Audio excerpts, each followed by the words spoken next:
آج انشاءاللہ تعالی ہم سورۃ الغاشیہ کی آیت نمبر 1 سے لے کر آیت نمبر 5 تک پڑھتے ہیں اور ان آیات کو سمجھنے کی کوشش کرتے ہیں۔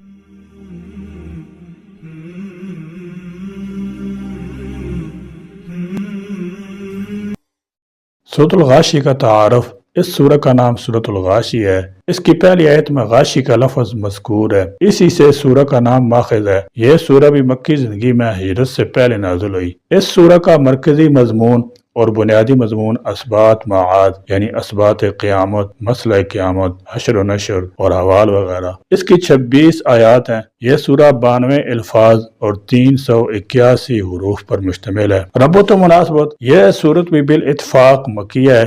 اس سورہ کی ابتدا میں بھی اللہ تبارک و تعالی نے ایسی الفاظ سے انقلاب قیامت کا ذکر کیا ہے، مثلا هل اتاک حدیث الغاشیہ۔ الغرض کائنات کی کوئی چیز ایسی نہیں ہوگی جو اس انقلاب سے متاثر نہ ہو، جس طرح قیامت کے ذریعے اللہ تبارک و تعالی انقلاب عظیم پیدا کرے گا، اسی طرح اس دنیا میں بھی خداوند کریم قرآن کریم کے ذریعے بنی نوع انسان میں عظیم انقلاب پیدا کیا ہے۔ یوں بھی اگر غور کیا جائے تو دونوں صورتوں کے الفاظ اور مضامین نہایت مربوط و مناسب ہیں۔ مثلا سورہ عالم تذکیر کا امر ہے فذکر ان نفعت الذکریٰ، تو اس صورت میں بھی فذکر انما انت مذکر ہے۔ وہاں یصلی النار الکبریٰ ہے تو یہاں بھی تسلی نارا حامیہ ہے۔ پھر سورہ اعلیٰ کے اخیر میں مومن و کافر اور ان کی اخری حالات جنت و نار کی طرف اشارہ تھا، تو اس صورت میں بھی انہی حالات کی تفصیل ہے وغیرہ وغیرہ۔ حدیث شریف میں آتا ہے کہ حضور نبی کریم صلی اللہ تعالی علیہ وسلم اس سورہ مبارکہ کو جمعہ اور عیدین کی نمازوں کی دوسری رکعت میں اکثر تلاوت فرماتے تھے۔ پہلی رکعت میں سورۃ الاعلیٰ اور دوسری میں یہ سورہ۔ حدیث میں یہ بھی مذکور ہے کہ اگر جمعہ اور عید اکٹھے آ جاتے تو بھی حضور اکرم صلی اللہ تعالی علیہ وسلم یہی دو صورتیں تلاوت فرماتے۔ پہلی سورہ کے متعلق مسند احمد کی حدیث گزر چکی ہے کہ حضور اکرم صلی اللہ تعالی علیہ وسلم سورہ سبح اسم ربک الاعلیٰ کو بہت محبوب رکھتے تھے۔ اس طرح یہ سورہ بھی آپ کثرت سے تلاوت فرماتے تھے۔ حضرت معاذ بن جبل نے عشاء کی نماز میں سورہ بقرہ تلاوت کی تو ایک شخص نے حضرت صلی اللہ تعالی علیہ وسلم شکایت کی۔ آپ سخت ناراض ہوئے اور فرمایا تم فتنہ پیدا کرنا چاہتے ہو، بقرہ جیسی لمبی سورہ کی بجائے سبح اسم ربک الاعلیٰ اور اس جیسی دوسری صورتیں کیوں نہیں پڑھ لیتے؟ یہ کاروباری لوگ ہیں، کسان، کاشتکار، زمیندار ہیں، دن کے کام کاج سے تھکے ماندے آتے ہیں، انہیں لمبی صورتوں کے ذریعے مشقت میں نہ ڈالو۔ اعوذ باللہ من الشیطان الرجیم، بسم اللہ الرحمن الرحیم۔ هل اتاک حدیث الغاشیہ، وجوہ یومئذ خاشعہ، عاملۃ ناصبہ، تصلی نارا حامیہ، تسقی من عین آنیہ۔ ہل کیا اتاکا آ گئی ہے آپ کے پاس، حدیث خبر، الغاشیہ چھا جانے والی قیامت کی۔ اللہ فرماتے ہیں ہل اتاک حدیث الغاشیہ، ہل بمعنی قد ہے، غاشیۃ سے مراد قیامت ہے، غاشیۃ غاشہ بمعنی ایک چیز پر دوسری چیز کا چھا کر اسے ڈھانپ لینا، اور غشی ایسی حالت کو بھی کہتے ہیں جبکہ انسان کے ہوش حواس زائل ہو جائیں، اور غاشیہ بمعنی وہ چیز جس کی ہیبت ہر شخص پر چھا جائے گی، ہوش حواس گم کر دینے والی، اور اس سے مراد قیامت کا دن ہے۔ ارشاد ہوتا ہے ہل اتاک حدیث الغاشیہ، کیا آپ کے پاس ڈھانپ لینے والی چیز کی بات پہنچی ہے؟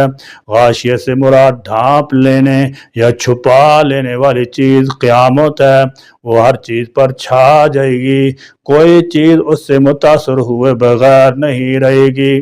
اسی چیز کو کہیں طامۃ الکبریٰ عظیم ہنگامہ اور کہیں القاریہ کھٹکھٹا دینے والی کہا گیا ہے۔ اس جگہ الغاشیہ فرمایا یعنی یہ ہر چیز کو ڈھانپ لینے والی ہے، ہر چیز پر غالب آ جائے گی۔ وجوہ کئی چہرے، یومئذ اس دن، خاشعۃ ذلیل ہوں گے، یعنی کافروں کے چہرے، خاشعۃ جھکے ہوئے، پس اور ذلیل، جیسے نمازی نماز کی حالت میں اللہ تبارک و تعالی کے سامنے عاجزی اور تذلل سے جھکا ہوتا ہے، وہ ڈھانپ لینے والی چیز جس کی خبر پہنچ چکی ہے اس کا اثر یہ ہوگا کہ وجوہ یومئذ خاشعہ، اس دن بہت سے چہرے ذلیل ہوں گے۔ خاشعہ کا میں نے دب جانا، پست ہو جانا ہے، جیسے اللہ تبارک و تعالیٰ فرماتے ہیں وَخَشَعَتِ الْأَصْوَاتُ لِلرَّحْمَنِ، اس دن آوازیں پست ہو جائیں گی، کسی سے آواز بھی بلند نہیں ہو سکے گی۔ خشوع کا معنی عاجزی ہوتا ہے، یہاں مراد ذلیل ہونا ہے۔ بعض اوقات چہرے سے مراد سارا وجود ہوتا ہے، کبھی ایک عضو کا ذکر کر کے ذات مراد لی جاتی ہے۔ عربی زبان میں دائیں ہاتھ بول کر سارا وجود مراد لیا جاتا ہے، اور چہرہ ایک ایسا عضو ہے جس پر خوشی یا غم کے اثرات بہت زیادہ نمایاں ہوتے ہیں۔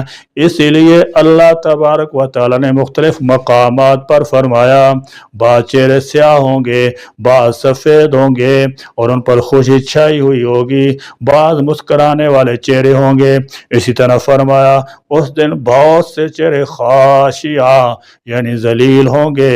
اس دن تمام مخلوق دو گروہوں میں بٹ جائے گی، ایک وہ جو اس دنیا میں اللہ تبارک و تعالیٰ کے فرمانبردار بن کر رہے، اور دوسرے وہ جو نافرمان اور باغی ہوں گے۔ نافرمان لوگوں کا پہلے ذکر فرمایا چونکہ ان لوگوں کو اپنی کرتوتوں کا علم ہوگا، لہذا اعمال نامے دیے جانے اور حساب کتاب اور فیصلہ سے پہلے ہی ان کے چہرے اترے ہوئے اور خوفزدہ ہوں گے، کیونکہ انہیں اپنا انجام نظر آ رہا ہوگا۔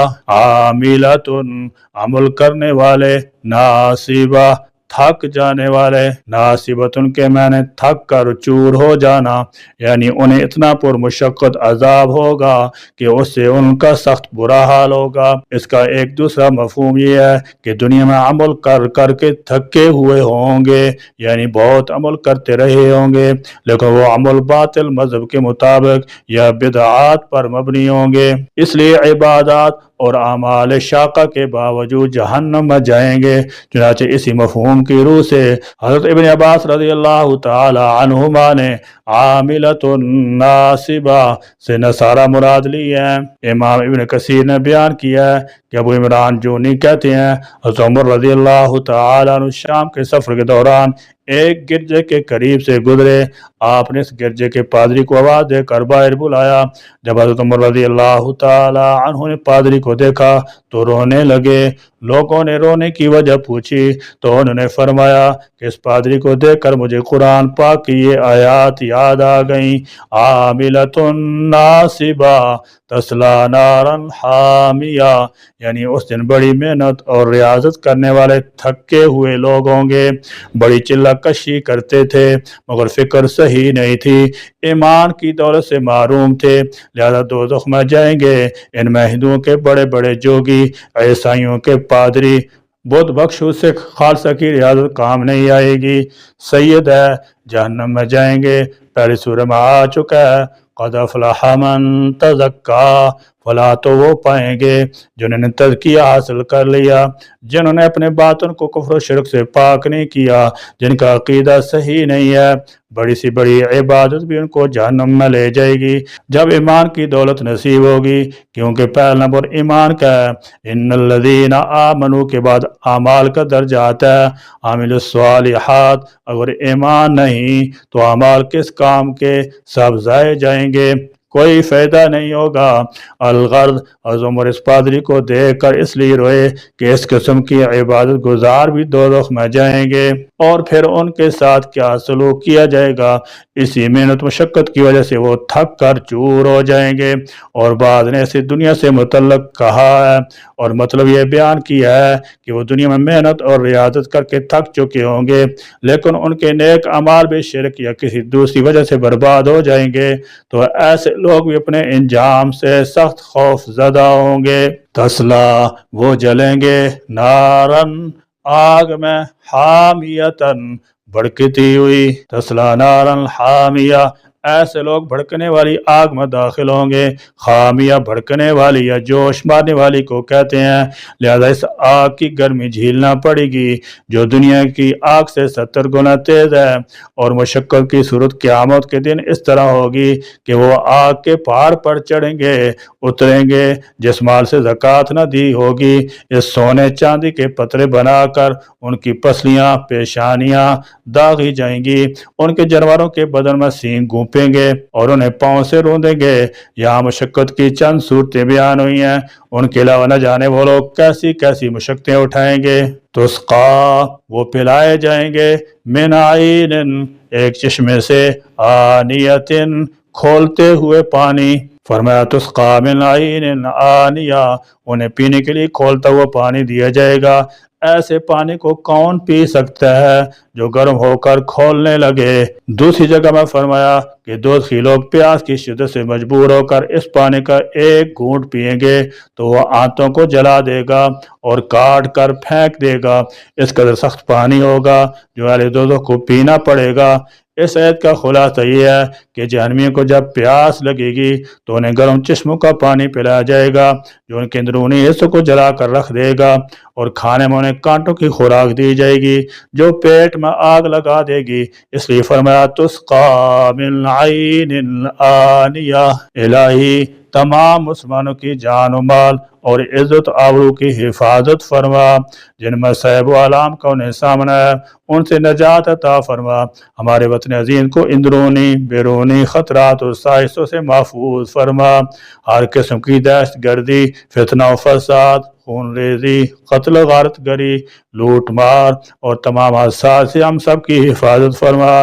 اس مملکت خدا داد کے نظام کو سنوارنے کے لیے ہمارے حکمرانوں کو دینی سیاسی فہم بصیرت عطا فرما کر اخلاص کے ساتھ ملک و قوم کی خدمت کی توفیق عطا فرما۔ دین وطن عزیز کی حفاظت کی خاطر اپنی جان قربان کرنے والوں کو غریق رحمت فرما، ان کے درجات بلند فرما۔ ہمیں اپنی اور اپنے حبیب کریم صلی اللہ تعالی علیہ وسلم سچی اطاعت کی توفیق عطا فرما۔ جو کچھ ہم نے ان آیات میں پڑھا ہے اور سنا ہے، اللہ تبارک و تعالیٰ اس کو ہمارے دلوں میں جاگزیں فرما دے اور اپنے احکام کی ہم کو پوری اطاعت نصیب فرما دے، اور جو نصیحت ہم کو رسول اللہ صلی اللہ تعالی علیہ وسلم کے ذریعے سے پہنچی ہیں ان پر ہم کو دل و جان سے عمل پیرا ہونے کی توفیق نصیب فرما۔ آمین یا رب العالمین، وآخر دعوانا الحمدللہ رب العالمین۔